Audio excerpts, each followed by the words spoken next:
We discovered from the survey three big key themes. The first was the majority of chief execs, over 80% who were interviewed, said the biggest challenge facing the NHS was to balance the reduced resources with the need to maintain quality. The second was the need to collaborate more, innovate more and use technology more. And the third was to reduce the duplication and the waste in the system to protect frontline care.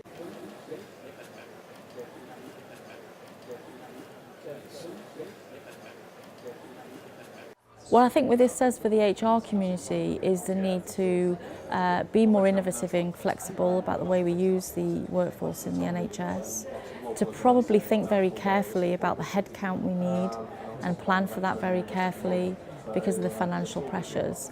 And probably thirdly, to have the need to think about taking the organisation with us and, if you like, taking the workforce along with these changes that need to happen.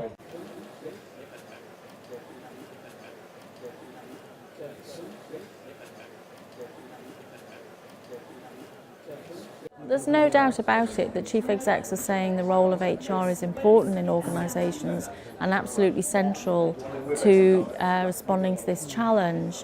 I think the challenge for HR professionals from this survey is that some chief executives are not confident that that need will actually be delivered.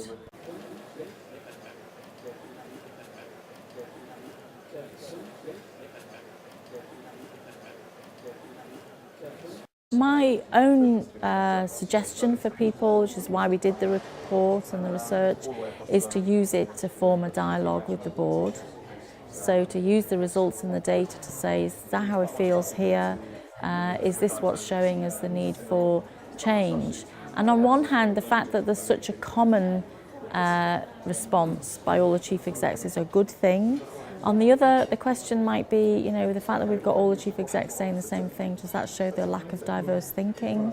They're all from the NHS by and large, and it's a very insular sector. So I think it's a good opportunity for HR directors to look outside and say, right, this is what our community think.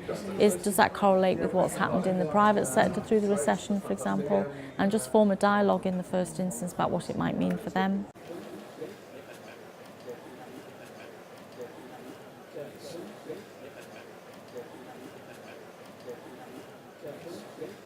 I do believe that more chief executives will take on the role of strategic HR for themselves. We've seen that happen in other sectors. I think that will happen in the public sector more.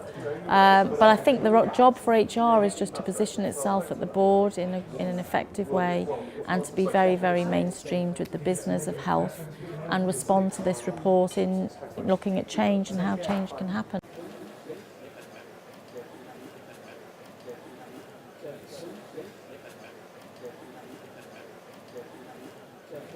The good news for chief execs taking an interest is that, you know, at the board they see themselves in that leadership role.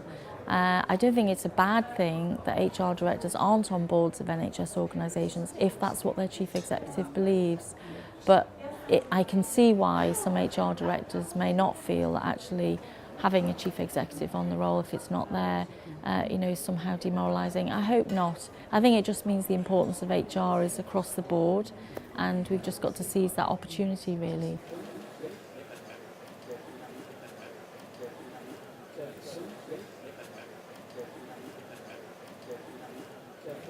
Delivering on the operational, cost-reducing, technical efficiency that's needed. I think we've demonstrated we've done that in the past and we can do that again.